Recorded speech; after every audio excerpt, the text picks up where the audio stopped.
En transmisión, Falconía.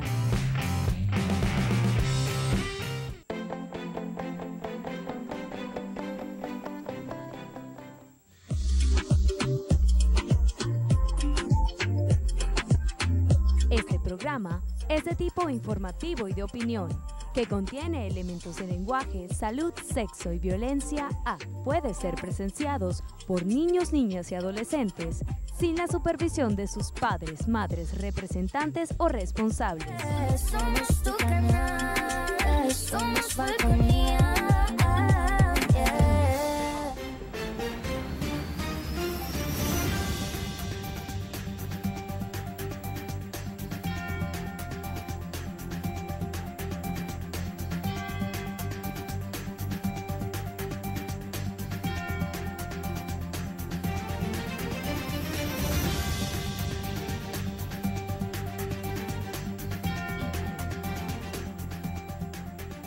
Hola, ¿qué tal? Buenas noches, bienvenidos a Punto Fijo de Opinión a través de Falconía. Como siempre es un honor estar con ustedes.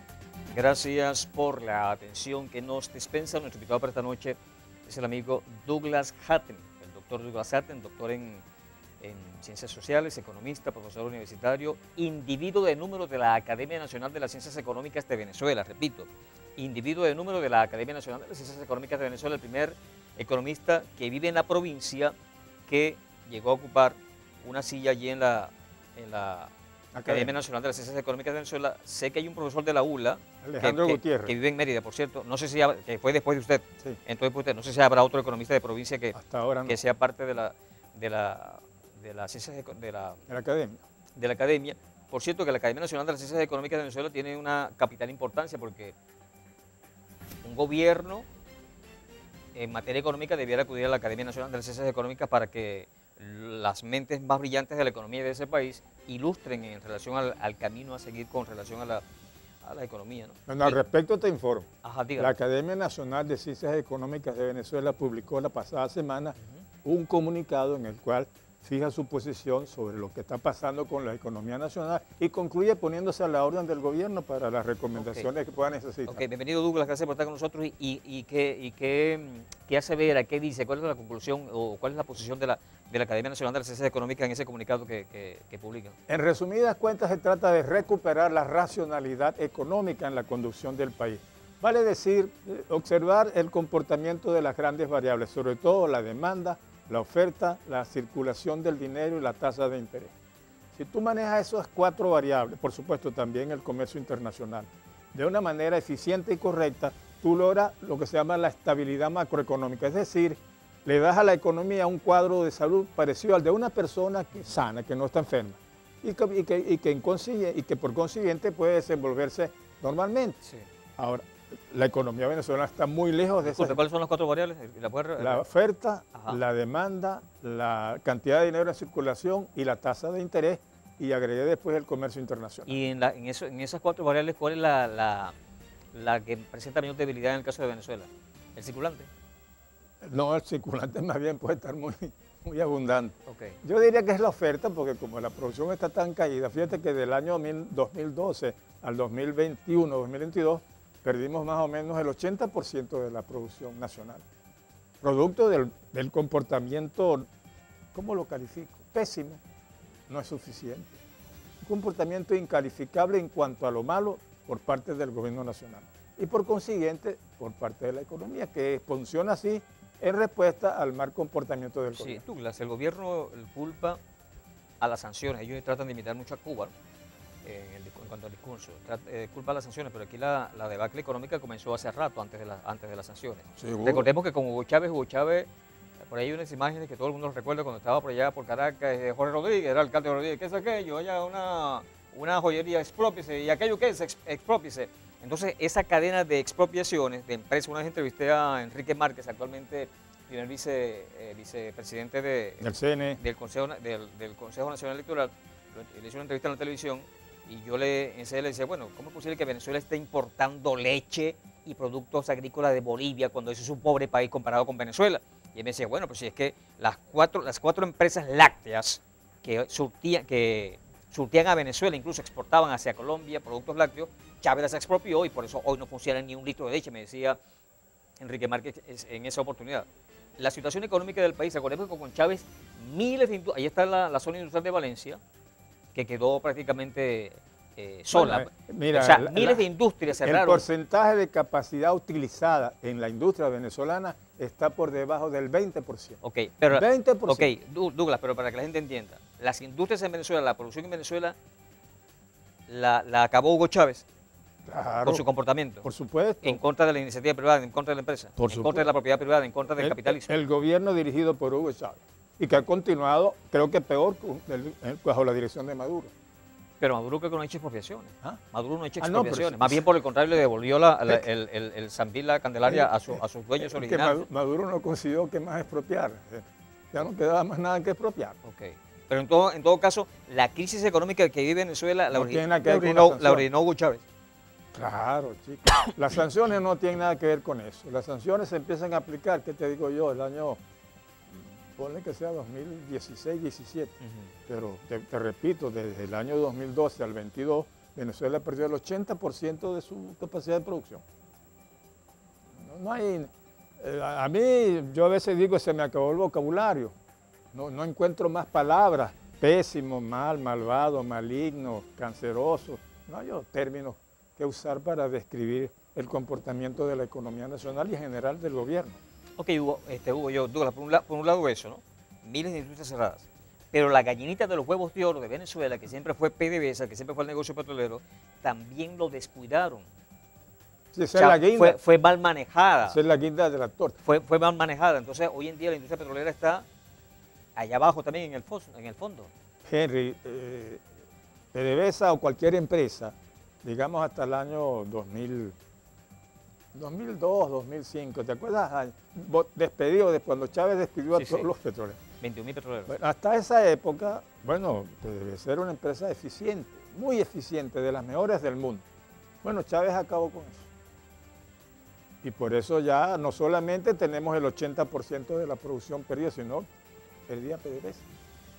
Que no es recuperable, sí se puede recuperar, pero de todas maneras ya no la vamos a necesitar para lo mismo que la hemos tenido, porque ya no podemos esperar en el futuro, en 20 o 30 años a partir de ahora, tener que exportar millones de barriles de petróleo, porque el mundo estará consumiendo menos de ese producto.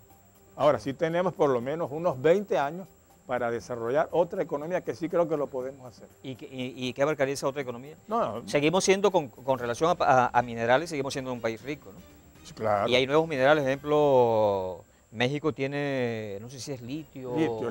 México y Bolivia. Bolivia también tiene, o sea, que es una nueva riqueza, ¿no? Que se está usando mucho hoy en día. Pero ¿qué otras cosas? Venezuela, yo lo he dicho desde que yo estudiaba publicidad y mercadeo en IUTIR en los años 90. Yo siempre decía, bueno, que Venezuela pudiera competir en turismo con España. Tenemos los recursos Mira, propios para el turismo, pero no lo hemos hecho. La dotación de recursos venezolana es muy buena para desarrollar la pesca, la agricultura, la ganadería en cuanto a actividades primarias. Y luego en el procesamiento que ya... ¿Y la agricultura? Bueno, ya la mencioné de primero, Sí, agricultura, ganadería y pesca.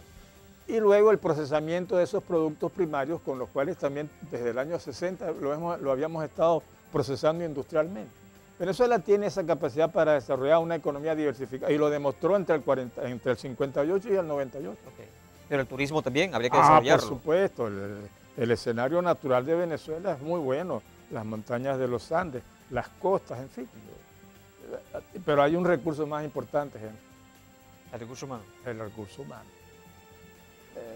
Fíjate que es una cosa paradójica, ¿no? Pareciera que de lo peor que tenemos en Venezuela es nuestro recurso humano, porque evidentemente está deteriorado. Tú ves que el comportamiento del venezolano promedio hoy en día dista mucho de lo que debería ser el de un ciudadano responsable ante su país. No, es todo lo contrario. El famoso irrespeto del semáforo, el estacionarte donde te da la gana, el sonido, el abuso con el sonido, el exceso de violencia, en fin, son tantas las manifestaciones, el consumo de lo que sea en plena calle, en fin, son muchas las manifestaciones de que el venezolano se ha alejado de su condición de ciudadano. Ahora yo digo, un momentico, vamos a pararnos allí. Hay unas realidades que no se pueden olvidar. Uno, el Sistema Nacional de Orquesta Juvenil, Sinfónica. Que Es una maravilla. que es un ejemplo para el mundo Es entero. una maravilla, está reconocido en todo el mundo.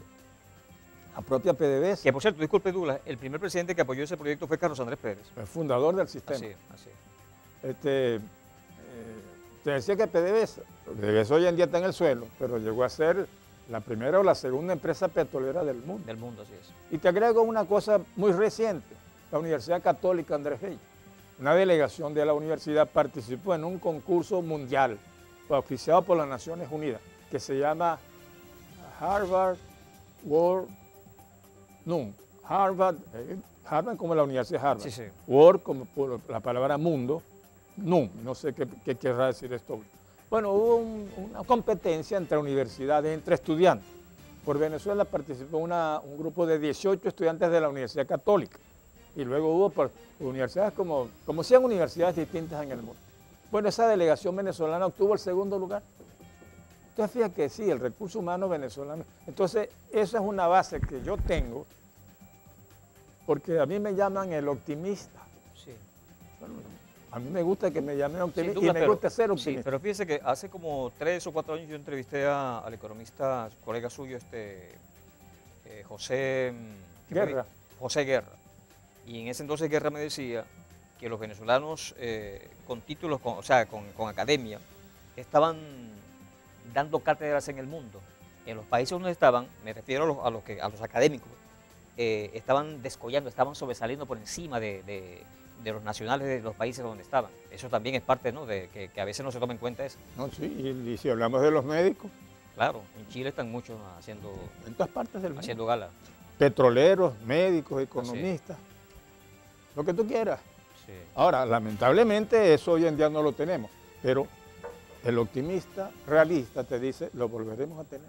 Ok, está muy optimista usted. Hacemos el corte comercial y ya continuamos conversando con el optimista, economista, individuo de número de la Academia Nacional de las Ciencias Económicas de Venezuela, doctor Douglas Hartem Villa. Esto es Punto Fijo de Opinión a través de Falconía. No se parten, ya regresamos.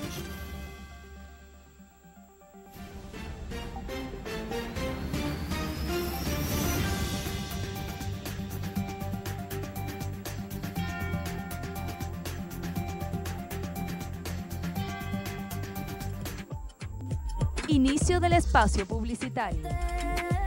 Somos tu canal, somos Falconía.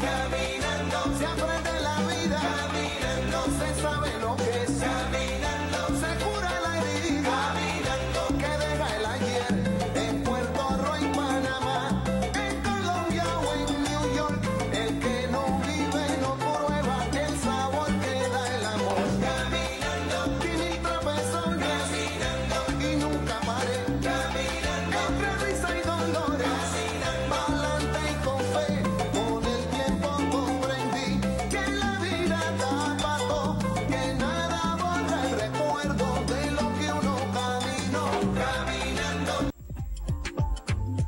Fin del espacio publicitario.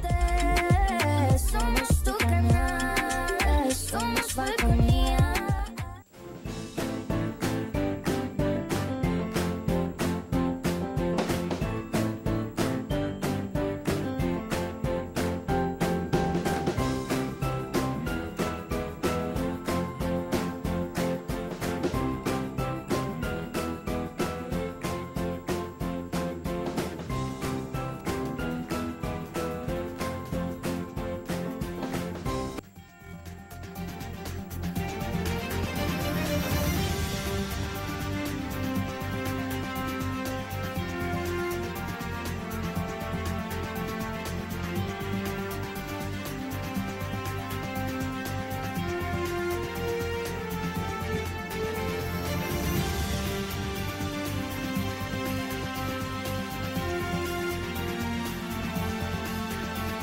Continuamos con Punto Fijo de Opinión a través de Falconía. Estamos conversando con el doctor Douglas Hartem Villa, economista. Ahora, Douglas, la situación económica es muy compleja, ¿no? La economía y la política van de la mano y viceversa. la política y la economía van de la mano, política y economía van de la mano, y Así economía y es. política van de la mano. El éxito de un gobierno lo constituye el éxito económico pues, para la nación. Hace unos años atrás, cuando Henry Falcón fue candidato a la presidencia de la República, él proponía dolarizar a Venezuela, que de hecho Venezuela está dolarizada, aunque ustedes, la mayoría de los economistas dicen que Venezuela no está dolarizada porque el gobierno, el Estado venezolano no lo ha decretado, pero de facto la economía venezolana está dolarizada. Y usted me decía en ese entonces, yo le preguntaba si era inminente la dolarización y si no se podía volver al bolívar como moneda fuerte. Y usted me decía que no era necesario dolarizar al país, que en todo caso lo que era que rescatar el aparato productivo, que con la producción nuevamente el bolívar volvería a Sí. estabilizarse, ¿no? Ahora, ¿cuántos años, qué tiempo debe pasar para volver a tener un bolívar fuerte? Bueno, la respuesta ahora es distinta. Yo creo que hoy en día no te puedo decir que no es necesario dolarizar. Ajá, Porque pues ya es una realidad. ok, no está en realidad, pero ¿qué debe quedarse así? ¿Venezuela la moneda oficial debe ser el dólar? Yo no le veo problema que sea el dólar o que volvamos con el dólar. Lo importante es que si es un bolívar, sea un bolívar equivalente al dólar. En el caso de Panamá, la moneda oficial es el balboa, pero la moneda que circula es el dólar. Claro, claro. Sí. ¿No? Y en otras partes también. Ecuador también pasó lo mismo. Sí. Ok, pero entonces ¿debe seguir el dólar rigiendo la economía en Venezuela? Es que yo creo que no es que el gobierno decidió dejar Eso fue de facto. Pues, por El, eso. el gobierno incluso Por eso. trataba de invisibilizar el Por eso. dólar, pero el dólar, como ustedes los economistas dicen, siempre se impone al mercado, se impuso al mercado. Sí, exactamente. Por eso que te digo, no se trata de escoger. Ya hoy en día no es una cuestión de elección. Eso está resuelto por el funcionamiento del mercado. Ok, pero si se llegara a recuperar la economía, cosa que con este gobierno dudo que pase, ¿no? Dudo que pase con el gobierno la recuperación económica del país, por su concepción filosófica, en fin. Recuperando el aparato productivo, ¿el bolívar volvería a salir a flote? ¿O no? Habría que darle rienda suelta al dólar, que siga dolarizada la Yo economía. pienso, Henry, que se trata de un asunto al cual le podemos dar una respuesta política. Si desde el punto de vista político, institucional, para la imagen del país conviene que resucite su moneda nacional, bueno, quizás se podría volver al bolívar. Pero esa es una cuestión simbólica. Porque usted me decía la otra vez en esa entrevista que hay dos cosas. Una, que en todo caso el gobierno venezolano no tendría potestad en ello porque... Claro, no es el Banco Central de Claro, los porque no es el Estados Banco Central de Venezuela el que está emitiendo, Sí. lo hace el Tesoro estadounidense y el Banco Central en todo caso perdería autonomía, ¿no? Claro, Eso claro. sería algo negativo para la economía venezolana, digo yo, no sé. O para el gobierno o para el Estado venezolano. De nuevo te digo que eso depende, porque el hecho que el bolívar que el bolívar desaparezca y funcionemos con el dólar, teniendo en cuenta que el dólar lo emite el gobierno de los Estados Unidos y no el Banco Central de Venezuela, bueno, eso lo que te dice es que la influencia nacional en el aspecto de la economía nacional disminuiría apreciablemente, pero a los efectos reales lo importante es cómo se desenvuelve la economía en la realidad. Y sea con el bolívar recuperado o con el dólar, pudiera ser lo mismo siempre y cuando la economía se recuperara para que el bolívar pudiera funcionar en condiciones. Ahora, yo veo eso muy difícil. Y una moneda común, como el caso del euro en Europa, que pudiera ser el mismo ejemplo, toda América con el dólar como moneda, o una moneda para acá, para Sudamérica, una moneda única, una moneda común. ¿Sería factible o no? Eso ni va ni viene. En este momento te digo que no es factible porque la creación de una moneda única, una moneda común, implica, entre otras cosas, un acuerdo entre todos los países que forman esa unión. Y eso tiene que ver mucho con las visiones políticas de cada país, ¿no? No solamente con eso, chicos, con la seriedad institucional. Tú no puedes comparar la seriedad institucional de un país como Francia o de Inglaterra con la seriedad institucional de Bolivia, por ejemplo, o de Haití.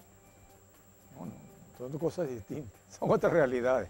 Ahora, que debemos aspirar a que en algún momento en el futuro eso sea posible, sí, eso sí es cierto, deberíamos aspirar en la medida que nos entendamos más, nos unimos más y funcionamos más integrados. Sí. Es que un país es como un sistema, un conjunto de partes, por ejemplo, 3 partes, la economía, la política y lo social. Y cada una de esas partes funciona con las otras. La economía se relaciona con la política y con lo social con lo económico y con lo político. Y el resultado es un sistema que funciona. Entonces, dependiendo de la calidad de la relación entre esas tres partes, la economía, la política y lo social, en ese medio será la calidad de funcionamiento del país. Sí, ahora, Douglas, instituciones serias, instituciones que pertenecen a la ONU, a las Naciones Unidas, y el gobierno venezolano se han encargado de venir diciendo desde el último trimestre del año pasado, del 2022, que Venezuela creció económicamente y que este año 2023 promete ser un año de crecimiento sostenido económicamente. Pero caramba, si vamos a la realidad aquí abajo, aguas abajo, la situación de miseria, de hambre, de pobreza extrema, se ha recrudecido en los últimos meses. ¿Cómo entender eso? La economía crece, pero si no lo vemos, ¿en dónde está el crecimiento? Se entiende en el sentido de lo que plantearon inicialmente, la economía se recuperó, es mentira. Eso es falso. Voy a poner un ejemplo que creo que ayuda a entender. Toma el caso de Juan Pérez. Este está enfermo, tiene meses, con un cuadro deteriorado de salud, sobre todo con una alta fiebre. Bueno, le midieron la temperatura y tenía 42 grados. Bueno, ¿okay? Le aplicaron un tratamiento ahí, un acetaminofén, lo que sea. Le miden la temperatura, 41 grados y medio. Disminuyó la temperatura, pero medio grado de 42. ¿Qué significado tiene? Nada, eso es lo que quiere decir lo que dicen que se recuperó el año pasado. Es una cantidad insignificante, sobre todo que es una cuestión que no es permanente. Por eso le digo, porque aguas abajo no se ve. No. El pueblo está pasando hambre ahorita y que hay miseria. Entonces yo no entiendo porque incluso instituciones Pero- serias de las Naciones Unidas, no recuerdo cuáles, pero dijeron que el crecimiento de Venezuela había un crecimiento económico en Venezuela. No, pero refiriéndose a una parte final del año pasado. En cambio ya para este año están diciendo que eso va a cambiar. No, pero llegaron a decir incluso que Venezuela habría un crecimiento económico. Sí lo dijeron, Ya vienen cambiando el discurso, otra cosa. Pero eso lo dijeron. Ahora, Douglas, ¿y esas miles de industrias que se fueron del país, esa capacidad instalada está allí o esa capacidad instalada desapareció? Bueno, en algunos casos desapareció por la clase de industria de que se trate, ¿no? Recuerda que depende mucho si son equipos que se pueden transportar y mudarse para instalarse en otro sitio o no. Entonces, pero yo creo difícil recuperar la totalidad de esa. Sí se puede recuperar en un porcentaje importante, sobre todo si tú logras estabilizar macroeconómicamente el país.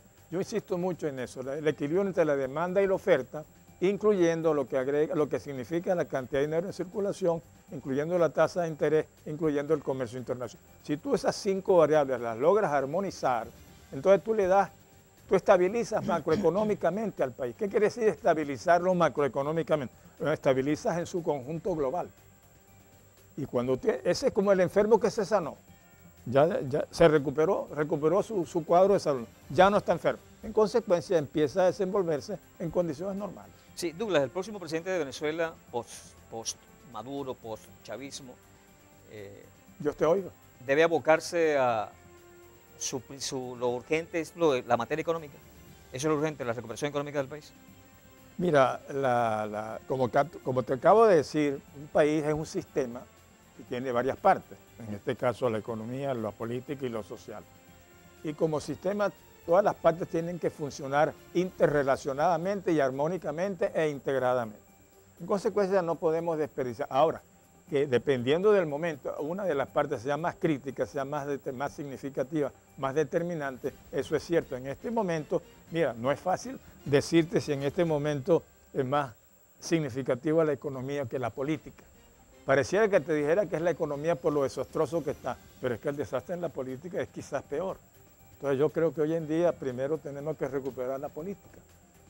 Y eso quiere decir otro tipo de gobierno, un gobierno diferente. Ejemplo, se ha barajado siempre mucho el nombre el dueño de Industrias Polares, Empresas Polares, Lorenzo Mendoza. Incluso en estos días el presidente de Fede Cámaras, en una entrevista con Vladimir Villegas, exhortaba a Lorenzo Mendoza que se lance a ruedo. Si él no quiere lanzarse, nadie lo puede obligar, ¿no? No. Pero es necesariamente Lorenzo Mendoza, o sea, No. porque también habría que ver lo que pasó con Hugo Chávez, ¿no? Que Hugo Chávez se le vio como el salvador de la patria y vemos en lo que está convertida la República de Venezuela. Ya va. La República- ¿Quién vio a Chávez como salvador de la La patria? mayoría no votaron por él. La mayoría de los votantes. Claro. Pero ellos no votaron a Chávez porque lo veían como el salvador ellos lo veían como quien podía apartar las que estaban destruyendo la patria, que son dos cosas distintas. O sea, no se votó por Chávez porque les gustaba Chávez, sino para que Chávez apartara a los que lo estaban haciendo tan mal. Son dos cosas distintas. Sí, pero la gente decía, no, que el que importa es Chávez. Yo no importo, si yo soy concejal no importo. Eso decían algunos políticos o politiqueros chavistas. La ¿no? prueba está en cuánto duró eso. Ya se fumó. Pero yo sigo pensando que Porque Chávez se murió, si Chávez estuviera vivo, seguirían con la misma cantaleta. yo no creo eso. Si no creo que Maduro pueda durar indefinidamente, tampoco creo que Chávez lo pudiera hacer. Es que, mira, en estos casos, en una medida importante, la estabilidad de un gobierno no depende tanto de la persona o las personas que lo integran, sino del funcionamiento, del modelo, del sistema. Ok. Pero un empresario entonces como Lorenzo Mendoza sería la solución para Venezuela. No, es una opción. Claro. Mira, en el año 2019, hace ya 3 largos años, yo escribí un artículo y lo publiqué para referirme a 2 o 3 cosas. Por un lado, a cómo organizar la oposición. Entonces yo propuse, vamos a crear una comisión de 5 personas para que esas 5 personas escojan un grupo de 20 personas para que estas 20 personas conformen una especie de comité, un consejo coordinador del país. Y los 5 personas eran un empresario, un trabajador, un profesional, un político y un artista. Y luego cité los nombres de unas 20 personas entre esos 5 grupos para formar ese comité coordinador. Y yo propuse, bueno, vamos a proponer a estas 20 personas a escoger estos 5, para que estos 5 sean un coordinador, no un jefe de campaña, no un candidato presidencial. Bueno, eso hace 3 años yo no he recibido ni una letra de respuesta. Ok, bien. A lo mejor en esa lista figuraba Lorenzo Mendoza. Bien, hacemos el corte comercial y ya continuamos conversando con Douglas Hatten, economista, doctor en ciencias sociales. Esto es Punto Fijo de Opinión a través de Falconía. No se aparten, ya regresamos.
Inicio del espacio publicitario.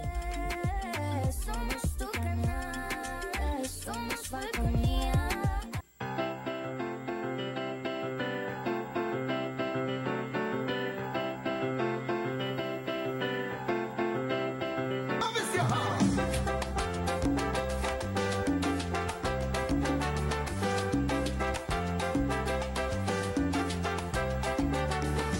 Caminando se aprende la vida, caminando se sabe lo que es, caminando se cura la herida, caminando que deja el ayer en Puerto Rico y Panamá, en Colombia o en New York.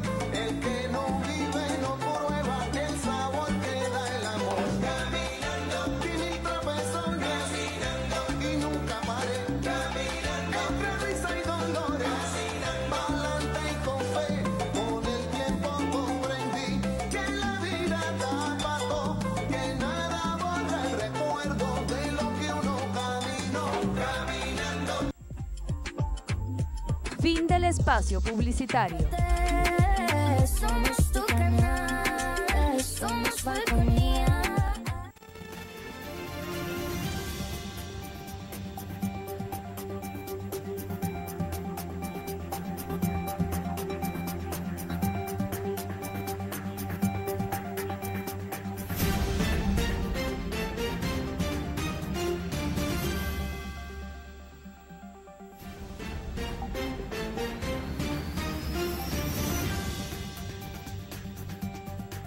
Continuamos con Punto Fijo de Opinión a través de Falconi. Estamos conversando con el doctor Douglas Hatem Villa, economista. Ahora, Douglas, ¿cómo se entiende? A lo mejor siempre ha sido así. Dos realidades en el país. En los últimos tiempos hemos visto como el salario en Venezuela es uno de los salarios más bajos del mundo entero. Incluso la calidad de vida de los venezolanos creo que está por debajo de los haitianos y de los cubanos. ¿Cómo se entiende que todo un pueblo, aparte de los más de 7 millones de venezolanos que se han ido del país corridos por la crisis de la pobreza extrema y la crisis política, pero lo que nos quedamos acá, estamos padeciendo hambre, miseria, pobreza extrema, y por otro lado, hay un grupo de funcionarios del gobierno, salió en estos días una olla de corrupción, dilapidan o se apropian de miles de millones de dólares y la gente con salarios de hambre. O sea, ¿cómo podemos dibujar eso? ¿Cómo podemos pintar eso? ¿Cómo podemos analizar eso? ¿Qué podemos decir de esa situación? Bueno, yo hace un rato atrás te dije que a mí se me acabó el vocabulario. El diccionario, ya yo no encuentro términos para describir estas personas, estos funcionarios de gobierno, porque ya no me queda, pues.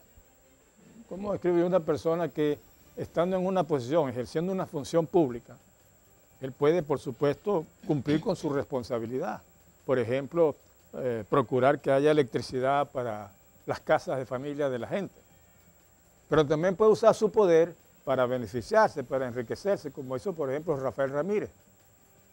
Bueno, desde el año 99 para acá, bueno, por citar una fecha de cambio, ¿no? A hoy, lo que hemos tenido más que todo es la segunda clase de funcionarios, las que han usado sus cargos para enriquecerse, para beneficiarse.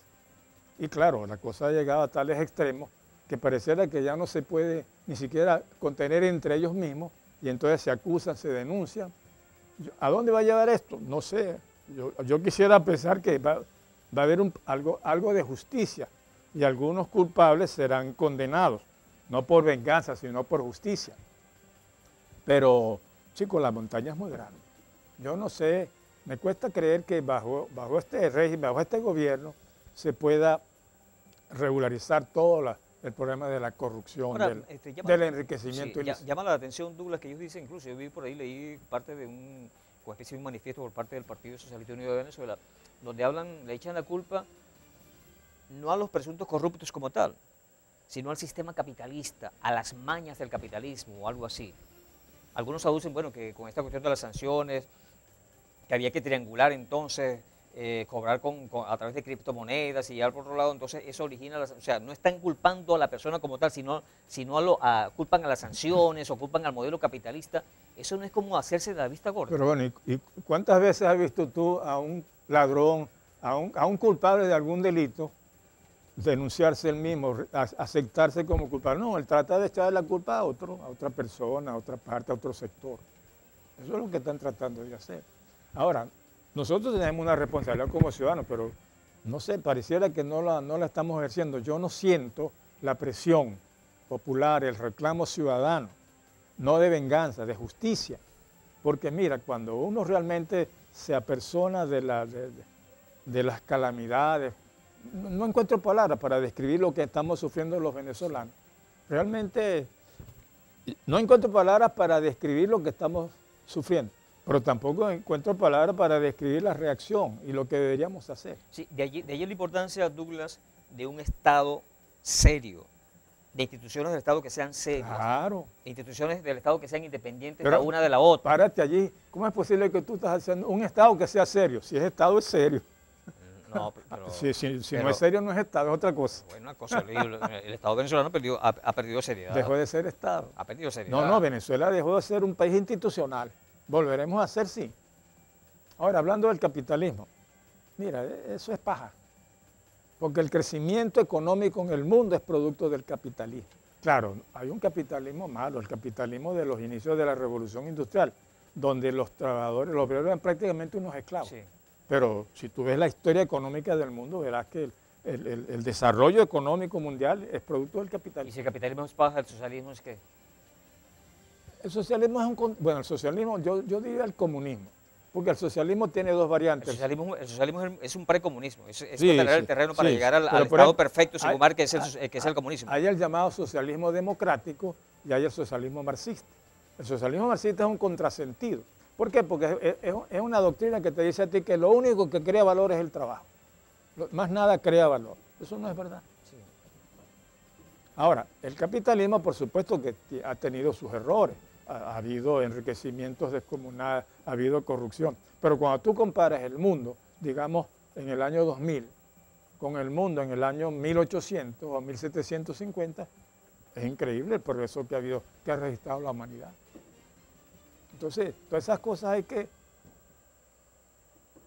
madurarlas y observarlas dentro de un contexto global, sin ponerse gringolas o Ok, lámparas. pero esas cosas pasan, Douglas, por pueblos ignorantes, pueblos que no leen, que no conocen su historia ni la historia de la humanidad, ¿no? Porque, ejemplo, si tú sabes que en tu país la mayoría de los gobiernos fueron militaristas, dictaduras militaristas, caramba, si yo he estudiado la historia de mi país y la historia de América Latina, y yo sé que los gobiernos militaristas mantuvieron a América Latina en un atraso, caramba, yo votar por un militar o yo para un militar para que sea presidente, esa no es mi Bueno, concepción de vida. Pero, ¿no? pero te vuelvo a repetir, los venezolanos en el año 1999 no votaron por Chávez, votaron contra los que estaban Pero gobernando. votaron por un militar Bueno, pero que había intentado dar un golpe de Estado. Bueno, o sea, pero- si tú no ves eso, lo que viene detrás de eso, caramba, entonces tú eres bien ignorante, mano.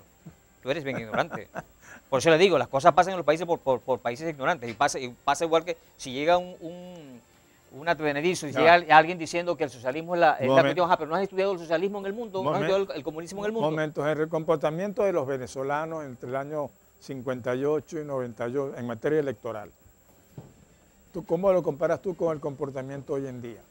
¿Es igual? No, no es igual. Es el mismo pueblo, pero son circunstancias distintas. El pueblo venezolano hoy es distinto al pueblo venezolano del año 64, por ejemplo. ¿Y en qué está la diferencia? ¿Qué marca la diferencia? Bueno, chicos, la experiencia, la convivencia política, la convivencia general del país, sobre todo política. Cuando tú comparas cómo se desenvolvió Venezuela en esos años y cómo se está, perdón, voy a corregir, voy a decir cómo se está desenvolviendo hoy, porque hoy no se está desenvolviendo, y cómo se está destruyendo hoy, la diferencia es obvia. Entonces, no se trata de que el pueblo sea ignorante. El pueblo puede ser ignorante momentáneamente, pero puede dejar de serlo. Mejor, yo confío en que el pueblo venezolano dejará de serlo. Insisto en mi optimismo responsable. Sí, por eso el pedido de los llamados mesías, ¿no? Porque en todo caso, yo siempre he dicho, Douglas, el Estado no está por encima de la sociedad. La sociedad No. está por encima del Estado, porque el La- Estado es la un servidor soci- de la la so- sociedad. la sociedad La debe- cosa pública la maneja el Estado para el bienestar de la sociedad. La sociedad debe estar por encima. El Claro. Estado debe ser un sirviente, entre comillas, de la sociedad. Entonces el político como tal no debe ser quien rige la conducta de un país, debe ser la sociedad, debe ser el ciudadano. Sí, porque fíjate, estamos mal acostumbrados. Estamos acostumbrados a pensar que el político es el que debe ser gobernante, que es el que debe estar en el gobierno, en el poder. Eso no es verdad. Hay ciudadanos que sin estar en alguna función pública cumplen un papel, un rol necesario para el país. Sí, bueno, yo sí considero que el político debe hacer política, que se dedica a la política, Claro, debe hacer la política. claro. Pero la cuestión está en que el ciudadano sepa cuáles son sus deberes y cuáles son sus derechos. O sea, que el ciudadano no vea al alcalde, al gobernador, al presidente como su jefe. Ahí el detalle. Bueno, Ahí el detalle. Tú lo estás diciendo. Ahí el detalle. El ciudadano es ciudadano, Así es. o debe ser ciudadano. Y es el verdadero jefe. Es la soberanía. Así es. Bien, hacemos el corte comercial. Al regreso venimos ya con nuestro último segmento conversando con el economista doctor Douglas Hatton Villa. Este es Punto Fijo de Opinión a través de Falconía. No se aparten, ya regresamos.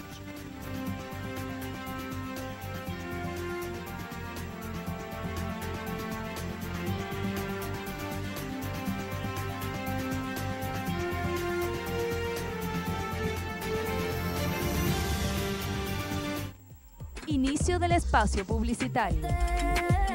Somos tu canal, somos Falconía.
Fin del espacio publicitario.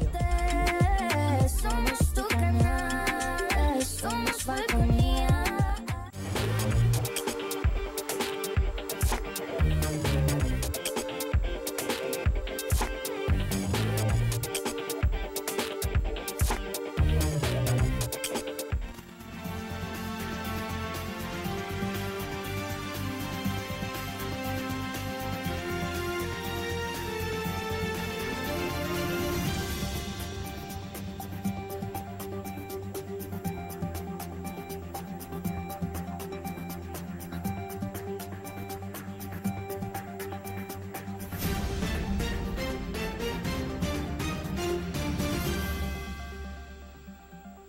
Continuamos con Punto Fijo de Opinión a través de Falconía. Ya este es nuestro último segmento. Estamos conversando con el doctor Douglas Caten Villa, economista, político. Douglas fue diputado al extinto Congreso Nacional de la República de Venezuela, fue candidato a la gobernación del estado de Falcón. Hasta ahí. Sí, Douglas, esto tiene salida. La situación de Venezuela. Claro. Claro, por supuesto, y la va a tener. Ok, pero eso depende de los venezolanos, de todos los venezolanos, de la decisión de los ciudadanos, de los venezolanos como tal. Ahora, hay un abanico de posibilidades. Hay unos candidatos, pues lo podemos calificar como precandidatos presidenciales, pero son candidatos a las primarias para escoger de allí a un candidato de la oposición. De ese abanico de candidatos a las primarias, ¿qué opinión le merece usted? ¿Son buenos? ¿Hay unos no tan buenos? ¿Hay malos allí? Yo tendría que decir, ¿qué análisis hace allí? tendría que decir que la mayoría no me gustan. Ujú. ¿Por qué? Porque son personas cuyo récord político a lo largo del tiempo es insatisfactorio, por no usar otro término. Pues, pero bueno, el problema no es que alguien quiera hacer, el problema es que lo deba hacer. En consecuencia, primarias para las elecciones en el año 2024. Primera pregunta que hago. ¿Usted está de acuerdo con las primarias? Las primarias en principio es un buen método, pero depende para qué y en qué momento. Pero es mejor que el consenso porque en Venezuela no hay capacidad actualmente para un consenso. Depende. No hay condiciones para un consenso. Depende, pero déjame terminar por donde iba. Lo primero que hay que preguntarse, esas elecciones en el año 2024, ¿valen? ¿Son válidas? ¿Son legítimas? No son legítimas.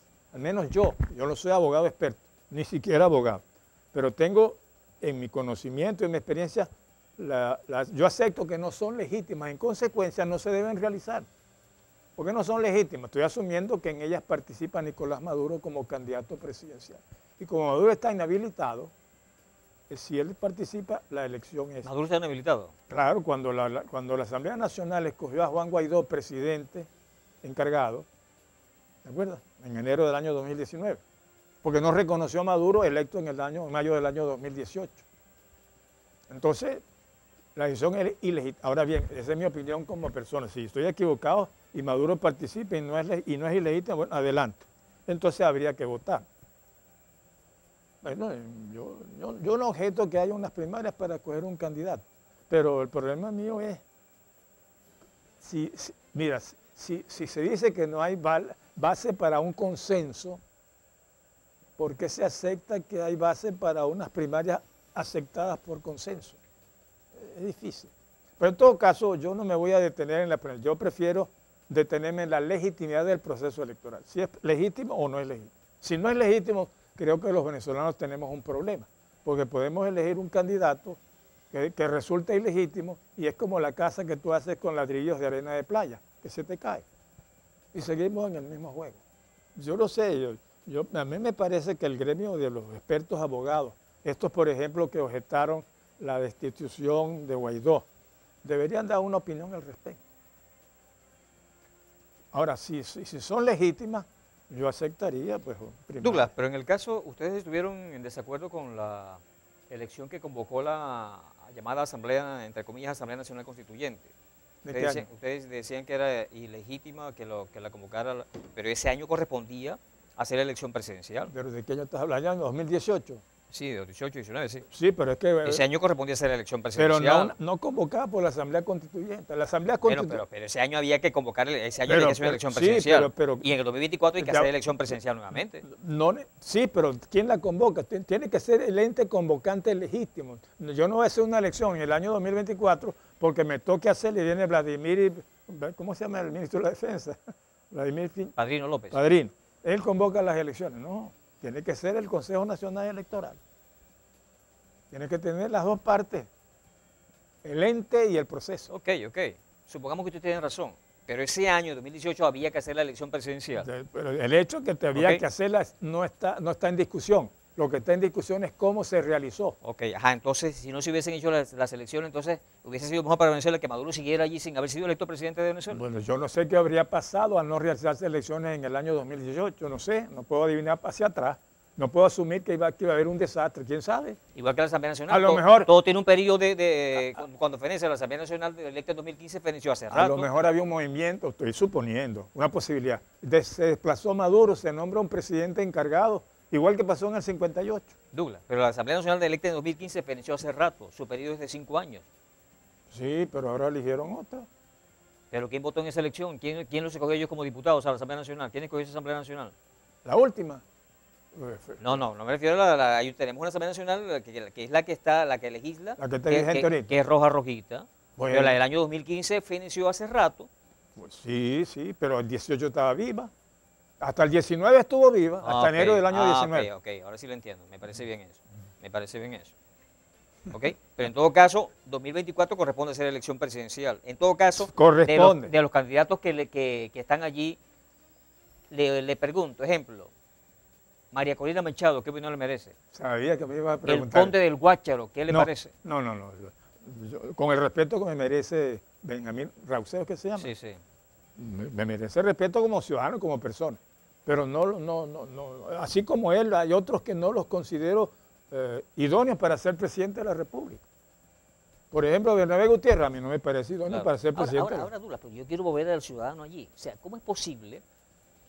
Yo digo, el conde del Guácharo tiene derecho, está en ¿Tiene? su derecho. Claro tiene su que derecho. tiene un derecho ciudadano. Claro, un hombre inteligente, es profesional, es empresario, en fin. Pero es un mamador de gallo, eso es su cuestión, el humorismo es, No, ya va. es su profesión. Una cosa es que su oficio sea el humorismo Sí, y otra ok. cosa es que él sea un mamador de gallo. Sí, Son dos pero las cosas cosas en Venezuela están muy duras. Están muy duras. Están muy difíciles. Entonces él está proponiendo bajar el IVA al 5%. Oye, si Venezuela está en una crisis económica y política, sobre todo económica, si baja ese IVA al 5%, caramba, eso es una promesa meramente populista. Bueno, ya yo te dije que yo no lo considero idóneo para ser presidente de la República. Pero que el conde del Guácharo, por ejemplo, esté bien ubicado en las encuestas. Que Maduro, siendo un mal gobernante, uno de los peores gobernantes de este país, Juan Barreto me decía a mí en una oportunidad, en una entrevista que le dice que ha sido el peor gobernante de toda la historia republicana, que Hugo Chávez siga apareciendo con intención de votos, estando ya muerto. Oye, Venezuela tiene que enseriarse.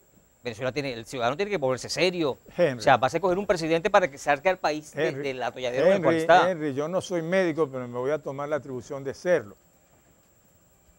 Una persona X está viviendo normalmente, tiene buena salud. Un buen día se enferma gravemente. Y como consecuencia de esa enfermedad, empieza a comportarse de una manera equivocada. ¿Qué vas a hacer tú? ¿Vas a decir que esta es la persona, el que está ahorita actuando equivocadamente? No, claro Bueno, que no. Claro. Bueno, ahorita estamos con el equivocado, pero Claro. ese no es el venezolano permanente. Entonces tenemos que cargar con este hasta que con el otro podamos hacer el cambio Entonces necesario. estamos en una alienación, se le llama eso, cuando la gente asume un comportamiento que no es propio de la iglesia. Lo cierto es el caso que tenemos que hacer un cambio, lo tenemos que lograr. Sí. Y en consecuencia habrá cosas que no podemos curar ahorita, habrá rasgos de la enfermedad que ahorita no las podemos curar. Estamos cerrando el programa. Entonces, ¿qué le parece a usted la candidatura de María Corina Machado? Bueno, yo diría que es la única con la cual yo creo que pudiera identificar. ¿Usted apoya a María Corina Machado? Dije que pudiera. ¿Por qué digo pudiera? Porque no he terminado de observar el proceso. Fíjate que estamos apenas en marzo del año 2023. Consecuencia, todavía falta por ver. Yo más o menos tengo una idea de qué es María Corina Machado, pero no puedo descartar que pueda aparecer otro candidato. Entre María Corina Machado y Lorenzo Mendoza, ¿con quién se queda usted? A lo mejor no pudiera escoger entre los dos. A lo mejor reconocería al empresario, pero en María Corina reconocería a la política. Y las dos cosas son necesarias. Ajá, pero ¿qué debe pesar más sobre el próximo presidente de Venezuela? ¿El aspecto económico o que sea un empresario que sea un El político, el aspecto político. Ya te lo dije, Sí. el aspecto político. Douglas, estamos llegando al final del programa. ¿Con qué quiere cerrar el punto fijo de opinión de esta noche? Quizás con el tema más trajinado por mí en los últimos tiempos, el de la confianza. Yo, como todo el mundo, reconozco el desastre que se ha vuelto en nuestro país. Yo reconozco que la mitad de los venezolanos está tan harto, tan cansado, tan disgustado, esa cosa que empieza por A, que prefiere no parar y se va y se desentiende. Y hay otra mitad que es un 20% partidario del gobierno y un 30% que somos opositores. Yo lo que pretendo es que tanta gente como sea posible valore lo que tenemos, porque ahorita está pesando mucho lo que no tenemos. Ahorita la Venezuela que existe es una determinada por los malos, por lo malo que se ha vuelto el país. Pero el país es bueno. Ahí están las orquestas sinfónicas, está la Universidad Católica, está PDVSA. Es decir, mira, los políticos que gobernaron el país a partir de 1958, un Betancourt, un Herrera Camping, no vamos a llegar tan acá, digamos ya al 99 no, pero no era la misma clase de gente que está hoy. Hoy día son unos politiqueros. ¿Qué es un politiquero? Un politiquero es una persona que se mete a política, pero para beneficiarse él. En cambio, un político es una persona que sin ser miembro del partido, no tiene por qué serlo, es un ciudadano que participa y da su aporte al mejor desenvolvimiento del país. Ok, bien. Gracias a Douglas Hatem, doctor Douglas Hatem, economista. Ustedes muchísimas gracias por la atención dispensada. La invitación es cordial para mañana, cuando desde las 10 y hasta las 11 de la noche estaremos con otro punto fijo de opinión a través de Falconía. Buenas noches, un abrazo hasta mañana y Dios les bendiga.